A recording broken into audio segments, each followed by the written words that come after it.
Bus depot के पास लल्लू समोसे वाले की एक छोटी सी दुकान इतनी प्रसिद्ध थी कि लल्लू की कढ़ाई से समोसे निकले उससे पहले समोसे खाने वाले वहाँ जमा हो जाते थे। आहा लल्लू, तुम्हारे समोसे खाता हूँ तो लगता है कि बस सुबह शाम समोसे खाता ही रहूं। जल गई जबान। धीरे धीरे खाओ चिरोनीलाल जी, तुम्हारा समोसा कोई छीन नहीं लेगा। हाँ हाँ भाई, जानता हूँ, पर क्या स्वाद है। हमारी धर्मपत्नी तो तुम्हारे समोसों को सौतन समझती है। क्या भाई, क्या बात हुई? समोसे सौतन कैसे हुए भाई? सारा समय हम उसकी तारीफ करते हैं, एक भी दिन ऐसा नहीं कि हम उसे खाए बगैर रह सकते हैं। कई बार हमारी श्रीमती जी ने अपने हाथ से हर स्वाद के समोसे बनाकर हमें खिलाए और हमें पूछा कि ये कैसे है। हमारा जवाब तो एक ही रहता है कि लल्लू के समोसे का कोई जवाब नहीं। क्या आप भी भाभी जी को ऐसे परेशान करेंगे तो वे हमारे समोसों पर नाराज होंगी। आप झूठ मूठ काहे नहीं कह देते कि हाँ, आज तो आपने बनाए हैं बढ़िया समोसे। बोल देंगे तो वो खुश तो हो जाएंगी, पर बाकी जिंदगी हम दुखी रहेंगे उसका क्या? ऐसा काहे सेठ जी? क्योंकि उस दिन के बाद हर रोज उसके हाथ के समोसे जो खाने पड़ेंगे। मैं कहता हूँ चिरोंदीलाल जी कि आप भाभी जी के हाथ के समोसे खाने की आदत धीरे धीरे डाल लीजिए। शुभ शुभ बोलो लल्लू, ऐसे डराओ मत। देखिए चिरोंदीलाल जी, 20 साल हो गए दुकान लगाए, अब तबीयत खराब रहती है। डॉक्टर ने कहा है आराम करने को, इसलिए अब ये दुकान बंद करने का समय आ गया है। अब मेरी उम्र भी तुझे लग जाए लल्लू, अभी 10-15 साल तेरे समोसे खाने हैं हमें भाई। क्यों भाई पुत्तन? सेठ जी, लेकिन आपकी उम्र जोड़ेंगे तो साल 1.5 साल बढ़ेंगे लल्लू की उम्र में। नास पीटे, क्यों ऐसा बोल रहा है?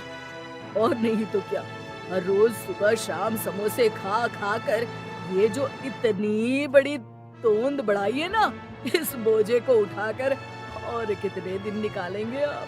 ए पुत्तन, ऐसी बातें मत कर। सेठ जी, आप लोगों के प्यार की वजह से ही ये काम कर रहा हूँ, पर अब अखबार में दुकान किराए पर चढ़ाने का इश्तिहार दे दिया है। जो पैसे मिलेंगे उसमें हम दो बूढ़ा बूढ़ी बाकी के दिन गुजार लेंगे। अरे ये क्या कह रहे हो? नाम लल्लू है तो लल्लू जैसी बातें तो ना करो। ऐसे किसी के हाथ में दुकान चलाने दे दी तो वो धंधा बंद करवा देगा। नौकरों के भरोसे धंधे नहीं चलते, कोई तो अपना होना चाहिए ना। अब आप तो जानते हैं सेठ जी, हमारा कोई है ही नहीं, बाल बच्चे भी नहीं हैं और सगे संबंधियों ने मुंह फेर लिया है। अरे अरे अरे, मतलब इतने सालों की हमारी दोस्ती का ये मोल लगाया तूने? हमारा तुम्हारे प्रति और तुम्हारे समोसों के प्रति जो लगाव है ना, वो पूरा नरसापुर जानता है। ये दुकान किसी अनजान को भाड़े पर दो, उसकी बजाय किसी पहचान वाले को ही समोसे बनाना सिखा दो। तुम्हारी बैठे बैठे दुकान चलती रहेगी और कभी कभार आ जाया करना दुकान पर। अब मेरे ध्यान में तो ऐसा कोई नहीं है। अरे गांव में छोरा और बगल में ढिंडोरा, ये है ना अपना पुत्तन। अरे इसे तो चाय बनाना तक नहीं आता, ये क्या समोसे बनाएगा? कौन अपनी माँ के पेट से समोसे बनाकर सीख कर आता है? आप सिखाना, मैं सीख लूंगा। लो, फिर घर की बात घर में रह गई। इस बात पर 2 समोसे खिला दो गर्मा गर्म, और हाँ, इसके पैसे मत लेना। कैसी बात कर रहे हैं सेठ, आप ही की तो दुकान है, जितने चाहे खाइए। मैं कढ़ाई में डालूं समोसे? अरे वाह, शुभ कार्य में देरी कैसे, आज से ही जी लगा के सीखना शुरू कर दो पुत्तन। और लल्लू की मुसीबत जैसे चुटकी बजाती दूर हो गई। पुत्तन ने 1 महीने में हूबहू लल्लू राम जैसे ही स्वाद के, रंग के और आकार के समोसे बनाना सीख लिया। अब लल्लू जी का वहाँ क्या काम था? वो आराम से घर में बैठकर टीवी देखते और चाय की चुस्कियां लगाते। सोच रहे थे कि सारी जिंदगी मेहनत की, तब अब आराम से बैठकर खा रहा हूँ।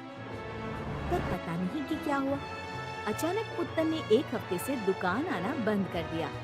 न कोई फोन न खबर, अचानक गुम। लल्लू राम आखिर राह देखते देखते थक गया और बाजार में पुत्तन की खबर निकालने निकला। अरे लल्लू, कहाँ है भाई आजकल? मैं सोचूं बिना किसी को बताए चल बसा क्या? बस हम तो तैयार ही हैं बद्रीनाथ जी, जब भैंसा लेकर आ जाए यमराज। अरे भैंसे से याद आया, वो चिरौंदी लाल जी आजकल बाजार में दिखाई नहीं देता। बाकी तो सुबह शाम तुम्हारी दुकान पर दिख जाया करता था। बड़े भले इंसान है चिरौंदी लाल जी, मेरा धंधा बंद होने से बचाया। इतना बढ़िया सुझाव दिया जो हम तो कभी सोच भी ना सकते। मेरे समोसे और मेरे साथ बड़ा लगाव था उन्हें। पर अब पुत्तन नहीं आ रहा दुकान पर, शायद इसलिए वो भी नहीं आते होंगे। अगले ही दिन लल्लू जब अपनी बंद दुकान के बाहर खड़ा था तब, अरे लल्लू भैया, रतनपुर में भी तुम्हारी दुकान है क्या? नहीं तो क्यों?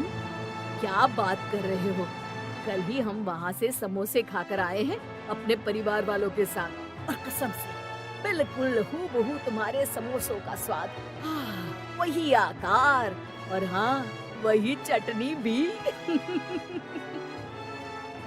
पर अगर ऐसा है तो आज शाम को ही हम जाएंगे रतनपुर। ठीक है, तुम भी जाकर लगा लो पता। और शाम होते ही लल्लू रतनपुर बताए गए पते पर पहुंचा तो उसने देखा चिरौंजी लाल बैठा चाय की चुस्कियां ले रहा था और उसका कारीगर पुत्तन समोसे तल रहा था। अरे ये क्या हो गया? लल्लू बन गया लल्लू। हमारे पिताजी ने सही नाम रखा है हमारा। हम लल्लू ही रहेंगे हमेशा।